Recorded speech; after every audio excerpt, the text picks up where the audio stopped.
Now we are going to assess the hearing of the patient. For hearing of the patient, two common methods are number one, voice test, and number two, tuning fork test.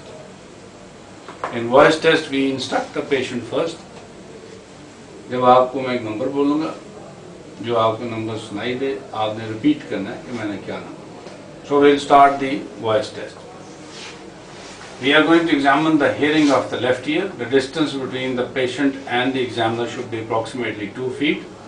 We will put our finger and rub the finger on the tragus of the other ear so that there is sound which masks the other ear, so that he hears only from this ear. We will cover the face of the eyes of the patient so that it doesn't see the lips. 24,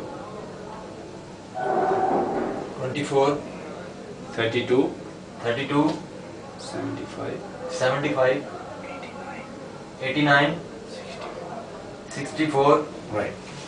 So we started with a normal sound, that is normal intensity, like 64. Then we gradually reduced the intensity of our voice and we came to the whisper.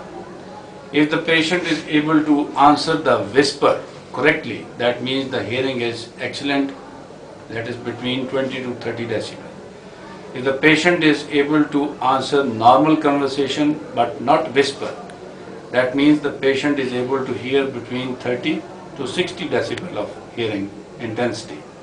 If the patient is unable to hear the normal conversation and is able to hear the shout, that means that the hearing level is between 60 and 90 decibel. So this is a crude method of checking the hearing level of the patient. Similarly, we will examine the right ear. Now we are going to do the tuning fork test. We can use a tuning fork which has got two prongs. Once we strike the tuning fork to the elbow or to the knee, the prongs, they vibrate and they produce sound. The frequency of this tuning fork is 256. We can use tuning fork of 512. 256 is called C1, 512 is called C2. So we will stand in front of the patient. First we will instruct the patient. ये जो चीज़ है ना, ये मैं आपके कान के इधर रखूँगा और फिर इधर रखूँगा. आपने मुझे बताना है कि ज़्यादा ज़ोर से आपको कहाँ से सुनाई देता है, आगे या पीछे. ठीक है. This is called Rinne's test. In Rinne's test we are examining the air conduction of the patient and comparing with the bone conduction of the patient. Bone is that we are placing the tuning fork on the mastoid bone. So we will strike the tuning fork. आवाज आती है? जी sir.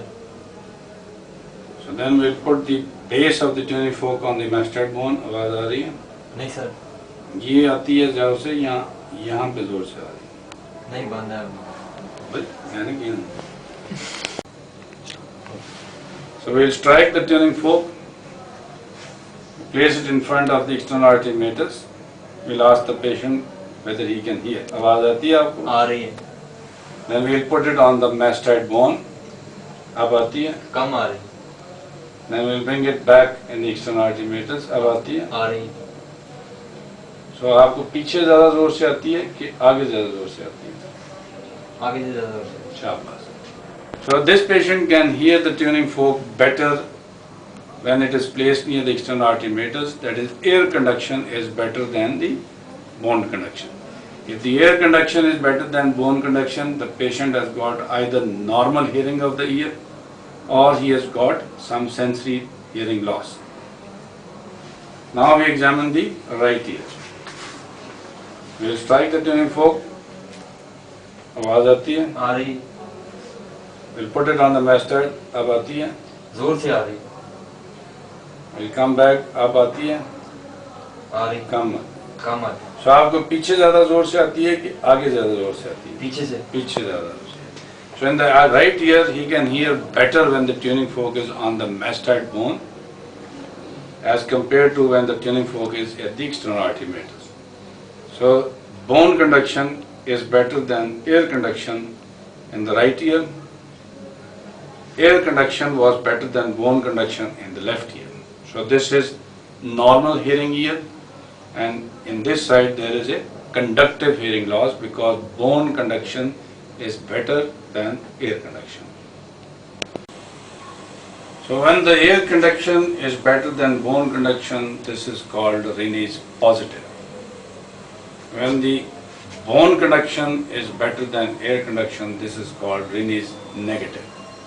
Reines negative means that there is conductive hearing loss in that ear. Now we'll further examine and concentrate what's happening. So this second test we'll do is called Weber's test. We'll put the vibrating tuning fork either on the head of the patient or on the forehead of the patient or on the teeth, but the best place is the forehead of the patient.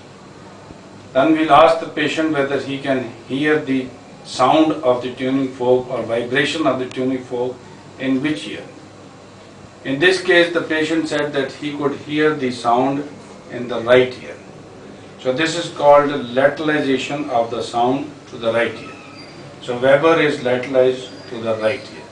So this is confirmed. Reines is negative. Weber is coming to the right ear. So this right ear has got a conductive hearing loss. There is some another case which we can discuss. For example, the bone conduction is better than air conduction in the right ear. Bone conduction is better than air conduction in the right ear. Air conduction is better than bone conduction in the left ear. And once we did the Weber's test, the patient said that the vibration and the sound is going to the better ear. It should be going to the conductive hearing loss, but in this case he says it is going to the better ear. So Reines positive, Reines negative, Weber going to the positive side. In this case, what is happening is that once we have put the tuning fork on the bone on this side, the whole of the bone of the skull is vibrating and the patient is hearing the tuning fork not in this ear, he is hearing the tuning fork through the bone vibration in the left ear. So the patient's bone conduction is heard through the skull in the left ear. This is called false negative. Actually this is Reines negative, but the Weber is going to this side. So the patient is not hearing in this ear, patient is hearing through the bone in the better ear, that is the left ear.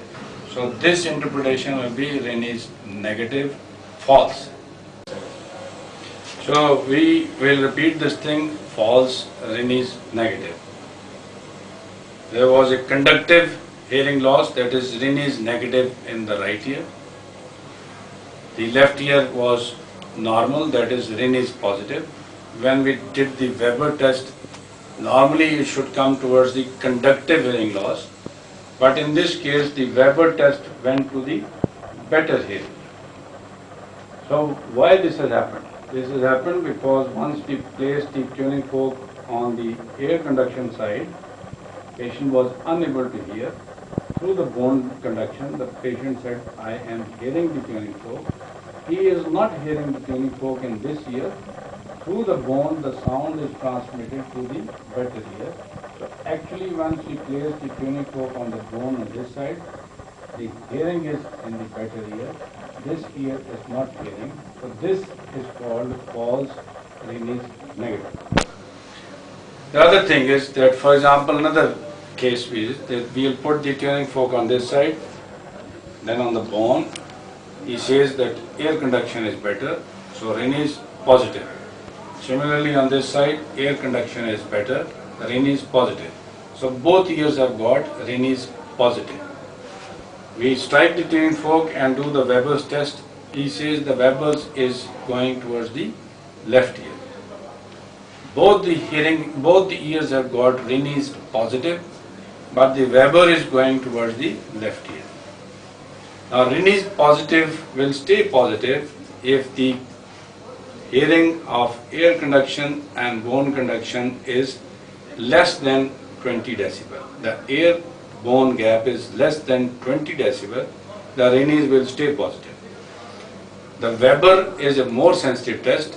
It lateralizes to the conductive hearing loss ear even if the ear bone gap is 5 decibel or more. So Weber is more sensitive test, Raynaud's is less sensitive test.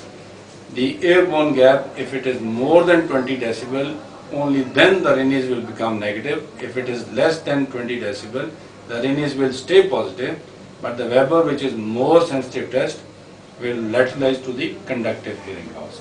So Raynaud's positive, Weber going to left ear. That means that this ear has got a conductive hearing loss which is less than 20 decibel, between 5 to 20 decibel.